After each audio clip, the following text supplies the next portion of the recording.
உண்மை நிலைமை என்ன, அந்த குறிப்பிட்ட நபர் இப்பொழுது எப்படி இருக்கின்றார், உள்ளுக்க கிருஷ்ணபுரம் என்ற ஒரு ரோட், மலையாளபுரம் அதை தொடர்ந்து வர கிருஷ்ணபுரம் என்ற ஒரு ரோட்டில் தான் இவர்கிட்ட வீடு இருக்குது. அந்த ரோட்டுன்ற மெயின் இடத்துல அதே ஒரு கிரவல் ரோட் தான்.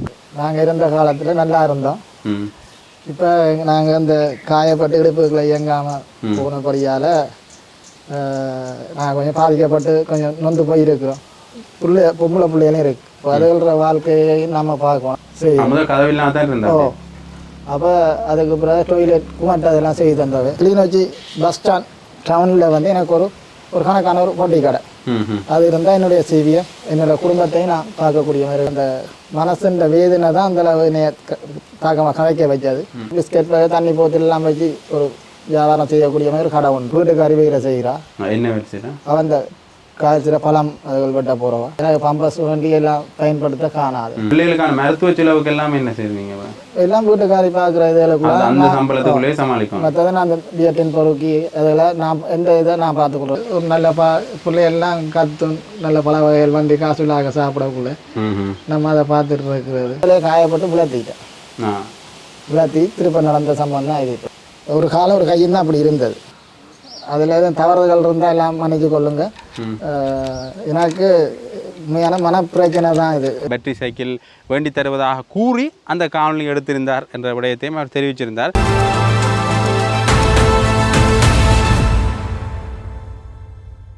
ஜெஃப்னாபடியின் சொந்தங்களுக்கு வணக்கம். இந்த காணொலியில் நாங்கள் எது தொடர்பாக பார்க்க போகிறோம்னா, அண்மையில் ஒரு காணொலி ஒன்று பெரிய அளவில் பேசுபொருளாக இருந்தது.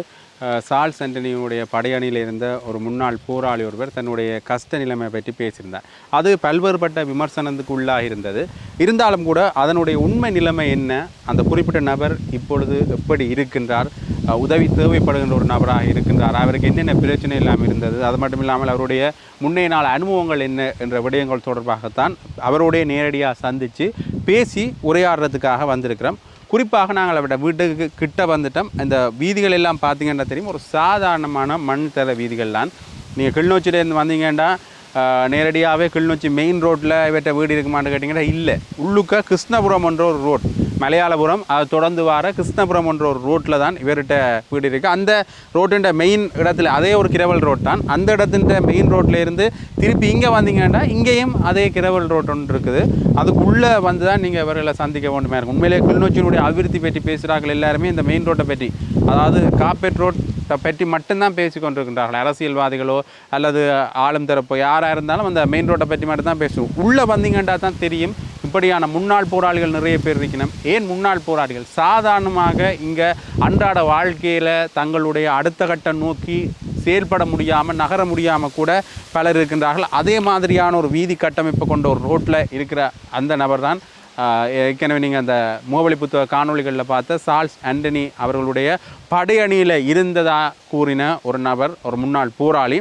அவர் தன்னுடைய அன்றாட வாழ்க்கை செலவுக்கு என்ன செய்கிறார் என்று சொல்லியிருந்தார். அவருடைய குடும்பம் எப்படி இருக்குது, அவருடைய பிள்ளைகள் எப்படி இருக்கின்றார்கள், அவர்கள் கல்வி நிலையை தொடர்கிறார்களா, இல்லாட்டிக்கு வேறு ஏதும் சிக்கல்கள் அவருடைய பொருளாதார சூழ்நிலை சம்பந்தமாக இருக்கா, அவருடைய வீடு எவ்வாறு இருக்கின்றது, என்ன மாதிரியான ஒரு நிலைப்பாட்டில் அவர் இப்போ இருக்கின்றார் என்ற விடயங்கள் சம்பந்தமாக கேட்டு தெரிஞ்சு கொள்றதுக்காகத்தான் நாங்கள் வந்திருக்கிறோம். வாங்க நேரடியாகவே காணொலிக்குள்ளே செல்லலாம்.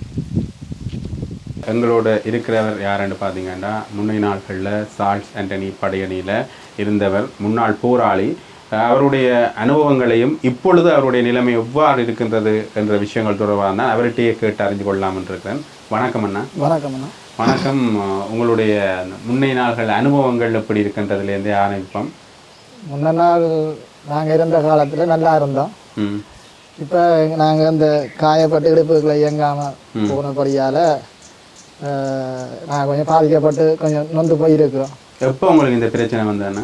எனக்கு இது நான் 97 பட்ட காயம். இப்போ அந்த மூட தூக்க போய் பழக்கப்பட்டு விழுந்தோடனே அவங்க எடுத்து முதல் ஒரு காலம் கையும் இல்லாமல் தான் இருந்தது. இப்போ விழுந்து அப்படி ஒரு சூழ்நிலைக்குள்ள திருப்ப அது மூட பசலை தீராக்க போனோம். அப்போ பழக்கப்பட்டு விழுந்து இப்படி ஒரு சூழ்நிலை வந்துட்டு இப்போ எனக்கு பம்பஸ் அது எல்லாமே வீட்டுக்காராக இல்லாமல் வேண்டியதுன்றக்குள்ள எனக்கு குடும்ப சீவியம் பெரும் பொருளாதார பிரச்சனையாக போய்கொண்டு இப்போ எனக்கு பொம்பளை பிள்ளைகளும் இருக்கு. இப்போ அதுகள வாழ்க்கையை நம்ம பார்க்கணும். அப்போ நமக்கு ஒரு தொழில் வாய்ப்புன்றதை உண்டு போகணும். அப்போ முதல் 2 மாடு தந்தவங்க அது ஒன்று செத்துட்டு ஒன்று செத்து அதை ஒன்றை விற்று போட்டு தான் இந்த கதவுகள் மலை துகான் அடிச்சு செய்யும். முதல் கதவில்லாம் தான் இருந்தா. அப்போ அதுக்கு பிறகு டொய்லெட் குமாட்ட அதெல்லாம் செய்து தந்தவை, தண்ணி டேங்கி தந்தவை. இப்போ எனக்கு இப்போ குழாய் இதில் வந்து தண்ணி இல்லாத பிரச்சனை, வேறு குழாய் ஒன்று குழாய் கிணறு ஒன்று அடிக்கணும். மற்றது இந்த 3 சைக்கிள் எனக்கு அந்த பெட்டியில் ஓடுற சைக்கிள் கொண்டு போகணும். மற்றது என்னோடய பொருளாதார பிரச்சனைக்கு வந்து கிளிநொச்சி பஸ் ஸ்டாண்ட் டவுனில் வந்து எனக்கு ஒரு கணக்கான ஒரு பொட்டி கடை அது இருந்தால் என்னுடைய சிவியை என்னோடய குடும்பத்தையும் நான் பார்க்கக்கூடிய மாதிரி இருக்கும். அதை தான் எல்லாத்துட்டையும் கேட்டு தான் அந்த வீடியோ போட்டேன்னா அது அந்த மனசுன்ற வேதனை தான் அந்த என்னைய தாக்கமாக கதைக்க வச்சது. அந்த வீடியோவில் பார்க்க நீங்கள் அந்த வார்த்தை சிலதில் வரையில உங்களுக்கு விக்கி விக்கி கதைக்கிற மாதிரியான ஒரு அந்த அந்த விஷயமெல்லாம் உங்களை எப்படி பாதிச்சிருக்குன்னு நினைக்கிறீங்க? இந்த முன்னாள் போராளிகளுக்கு வர உதவி இப்போ பெரும்பாலும் நிறைய பேருக்கு உதவி கிடைச்சிருக்கு. ஒரு சிலருக்கு இந்த உதவி கிடைக்காம உங்களை மாதிரியான ஆக்களும் இருக்கணும். இப்போ கொஞ்சம் ஆழமாக போய் விடுதலை புலிகள் அமைப்பில் இருக்க ஆழமாக போய் பாதிக்கப்பட்ட சில பேருக்கு உதவி கிடைக்காம பற்றி உங்களோட கருத்து என்ன இருக்கு? நிச்சயமாக என்னைய மாதிரி பாதிக்கப்பட்டு அப்படி உதவி இப்படி ஒரு சிறிய உதவி கிடைச்சி அதை வச்சு உண்மையிலேயே ஒரு பொருளாதாரத்தை கொண்டு நடத்தல. இப்போதைய சூழ்நிலை சகல பேருக்குமே தெரியும் இன்றைக்கு பொருளாதார பிரச்சனை என்னன்றது. அப்போ அந்த ரீதியில் வந்து எனக்கு மற்ற என்னைய மாதிரி இருக்கிறவங்களும் மற்றவங்களுக்கு இந்த உதவி இப்படி அவங்கள இனங்கண்டு அவங்களுக்கு இந்த உதவியை பெற்று கொடுக்க நான் கேட்டுக்கொள்கிறேன். இல்லை உங்களுக்கு இப்போ ஒன்று குழாய் கிணறு வேறு என்ன மாதிரியான உதவிகள் உங்களுக்கு இப்போ உங்களுக்கு உங்கள் நிலைமையில்? எனக்கு இப்போதைக்கு அவசரமாக செய்ய வேண்டியது தண்ணி தான் முதல் பிரச்சனை. அடுத்தது எனக்கு இந்த கடை, இந்த பஸ் ஸ்டாண்டுக்குள்ளே இந்த பல வகையெல்லாம் போட்டு பிஸ்கெட் வகை தண்ணி போத்தெல்லாம் வச்சு ஒரு வியாபாரம் செய்யக்கூடிய மாதிரி ஒரு கடை உண்டு. இருந்துச்சுன்னு சொல்ல என்னோட வாழ்வாதாரம் எனக்கு அந்த இதை செய்து தந்தால் பெரிய உதவியாக இருக்கும். இப்போ உங்களுக்கு இப்போ நீங்கள் செய்கிற இதெல்லாம் வேறு உங்களோட வீட்டுக்குள்ள யாராவது வேலை செய்கிற ஆக்கள் யாரும் இருக்கணுமா? இருக்கிறாங்க. வீட்டுக்காரி வேலை செய்கிறா. என்ன வேலை செய்கிறா? அவன் இந்த காய்ச்சிற பழம் அதுகள் வெட்ட போகிறவா. அவளை சம்பளம் எடுத்து எனக்கு பம்பஸ் வண்டி எல்லாம் பயன்படுத்த காணாது பிரச்சனை. மற்ற தம்பி இந்த கடைசி ஒரு ஆள் வேலை செய்கிறேன், அவர் அந்த கோழி பண்ணல அவருக்கு சம்பளம் குறைவு தான். அந்த வேலை கஷ்டத்தில் ரீதியில் அவர் வேலைக்கு போகிறேன். மற்ற இன்னொருத்தர் இருக்கு அவருக்கு இயலாது. அவரும் காயப்பட்டு மாத்தினில் காயப்பட்டு எங்கள் அம்மாக்கெல்லாம் செத்து அவர் காயப்பட்டு அவருக்கு அந்த முள்ளந்தண்டு வளைவு அந்த வெயிட்டான வேலையில் அதில் செய்ய இயலாது. ஒரு மகன். மற்றது பொம்பளை பிள்ளைக்கும் தலையெல்லாம் காயம், அவன் பெருசாக முள்ளிவாய்க்கால். அப்போ எனக்கு அப்படி இருக்கலாம் அந்த பிள்ளைக்கும் ஏதாவது பார்த்து நான் அந்த பிள்ளைய கரை சேர்க்க தானே போகணும். அப்போ அந்த ரீதியில் நான் இந்த இதை கேட்டுக்கொள்கிறேன். எனக்கு ஒரு கடை தான் முதல் அவசரமாக முக்கியம். பிள்ளைகளுக்கான மருத்துவ செலவுக்கு எல்லாமே என்ன செய்வீங்க? எல்லாம் வீட்டுக்காரி பார்க்குற இதுக்குள்ளே சமாளிக்கும். மற்றது நான் அந்த பிஎட்டின் பொறுக்கி அதில் நான் எந்த இதை நான் பார்த்துக்கொள்கிறேன் பம்பஸ் அதுகள் வேண்டி. மற்றது இந்த அரசாங்கத்தால் 10,000 காசு போடுவாங்க, அதுகளையும் வச்சு ரோலிங் பண்ணி கொண்டு போய் கொண்டிருக்கோம். இப்போ உங்களுக்கு இந்த பிரச்சனை வந்து எத்தனையாம் ஆண்டில் இந்த விடுப்பு நீங்கள் அதுக்கு முதல் இங்கே படையணிலாம் இருக்கிறீங்க அப்படியா? இல்லை இல்லை இல்லை. அப்போ நான் முதலே காயப்பட்டு விளத்திட்டேன். விளத்தி திருப்ப நடந்த சம்பவம் தான் இது. இப்போ அந்த காயம் இருந்து முதலே இல்லாமல் ஒரு காலம் ஒரு கையும் தான் அப்படி இருந்தது. இது வந்து 2009. இது 97 நடந்தது. 97 நடந்தது. கடைசி இறுதி யுத்தத்துக்கு நீங்க இப்படி சாதாரணமாவே கடந்து வர்றது ஒரு கஷ்டமா தான் இருக்கு. இதோட என்னென்ன நீங்கள் அந்த இதுல கடந்து வந்து நீங்க? எனக்கு ஒரு ஆள் சப்போர்ட்டோட தான் கொண்டு வந்து நான் இங்கே வந்து சேர்ந்தேன். அப்போ நான் அப்போ திருப்பையும் அம்மாக்களோட காயப்பட்டு இந்த பிரச்சனை பிறகு அது எத்தனையாம் அப்போ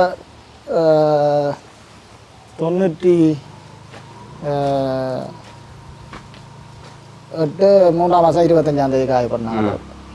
அப்போ அந்த இதில் நாங்கள் இருந்தோம். நாங்கள் அப்போ அப்படியே கப்பலில் தான் எங்களை கொண்டு போட்டாது. அங்கே இருந்து எங்கே போனீங்க கப்பலில்?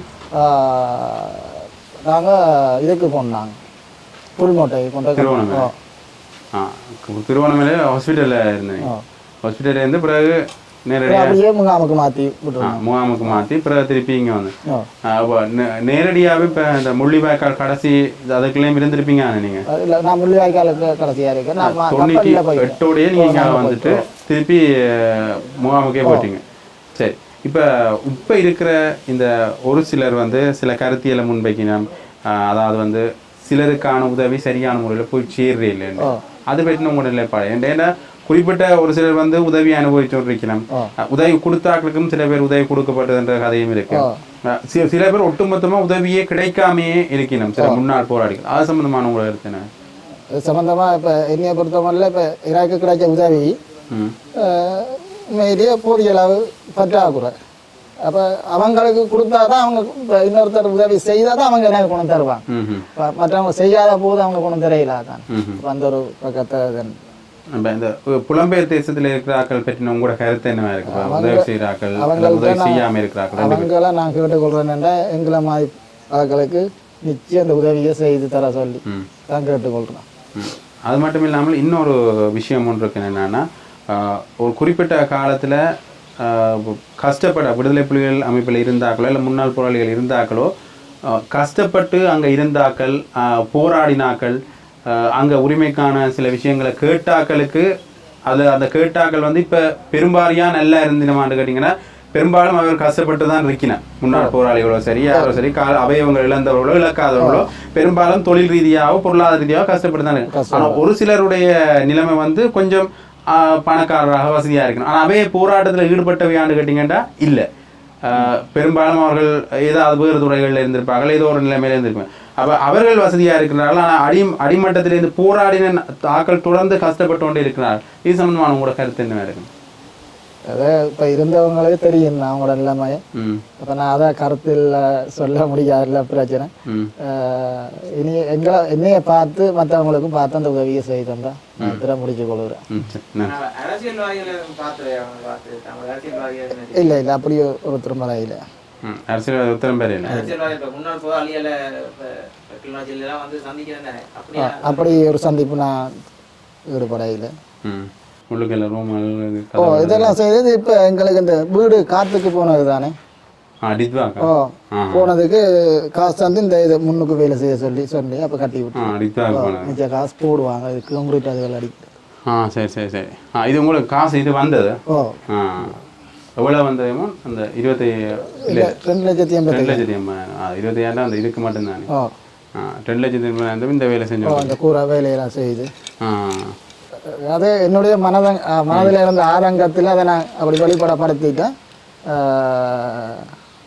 அதில் எதுவும் தவறுகள் இருந்தால் எல்லாம் மன்னிச்சு கொள்ளுங்க.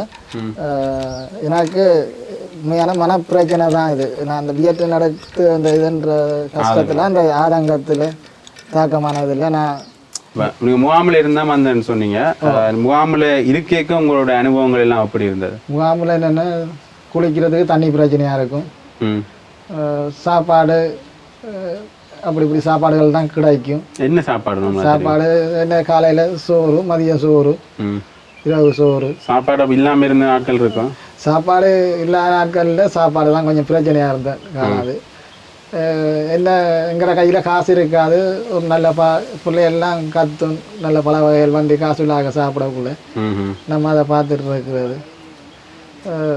அப்படி நிறைய அனுபவங்களை பார்த்துருக்கேன். அந்த துன்பங்களையும் சுமந்து வந்து இப்போ இனிமேலே இயலான்ற கட்டத்தில் நான் இப்போ அந்த ஒரு வீடியோ இப்படி ஒரு இதுக்குள்ளே வந்தேன்னா எனக்கு அதுக்குரிய வழியை காட்டி தந்தால் சரி. இப்போ நீங்கள் காணொலியை முழுமையாக பார்த்துருப்பீங்கன்னு நினைக்கிறேன். அதில் குறிப்பாக நாங்கள் இந்த காணொலி எடுக்க போய்க்கே அவர் சொன்ன விஷயம் என்று பார்த்தீங்கன்னா, தம்பி நான் தெரியாமல் சொல்லிட்டேன், அந்த விஷயமெல்லாம் நான் சொல்லிக்க அந்த குறிப்பிட்ட நபர் காணொலி எடுத்த நபர் இதை நான் வெளியில் பரப்ப மாட்டேன் என்ற விஷயத்தை தான் சொல்லியிருந்தார். அது மட்டும் இல்லாமல் தனக்கு ஒரு சைக்கிள் அவர் இருக்கிற மாதிரியான ஒரு சைக்கிள், பேட்டரி சைக்கிள் வேண்டி தருவதாக கூறி அந்த காணொலி எடுத்திருந்தார் என்ற விடயத்தையும் அவர் தெரிவிச்சிருந்தார். உண்மையிலேயே அது வந்து நான் ஒரு தெளிவாக அந்த விஷயத்தை நான் சொல்லி ஒரு தெளிவுத்தன்மை இல்லாமல் தான் அந்த விடயத்தை உணர்ச்சி வசப்பட்டு ஒரு ஆதங்கத்தில் தான் சொன்னேன் என்ற விடயத்தை அவர் சொல்லி எங்களோட காணொலியில் கூட அந்த குறுகிய பரப்பில் அவர் அந்த விடயத்தை முழுமையாக விளக்குறதுக்கு முயன்றதையும் காணக்கூடிய மாதிரி இருந்தது. ஆகவே இப்படியான விடயங்களை தான் எங்களோட அவர் பகிர்ந்து கொண்டிருந்தார். உண்மையிலே அந்த முழுமையாக அந்த காணொலியை பார்த்துருப்பீங்க. வேறு நபர்களும் தனக்கு உதவி செஞ்சிருக்கின்றார்கள், தன்னுடைய வீட்டை புனரமைக்கிறதுக்காக இருக்கட்டும், தனக்கு மாடு வாங்கி தந்திருந்தார்கள் என்ற பல விடயங்களையும் அவர் அந்த காணொலியில் சொன்னதை பார்க்கக்கூடிய மாதிரி இருந்தது. ஆகவே இதான் இந்த காணொலியின் நோக்கம் என்னென்னா, இந்த காணொலி வெளியாகினதிலிருந்து பல விமர்சனங்கள், குறிப்பாக ஒரு மது பற்றின விமர்சனம் பெரிய அளவு பேசுபொருளாக இருந்தது.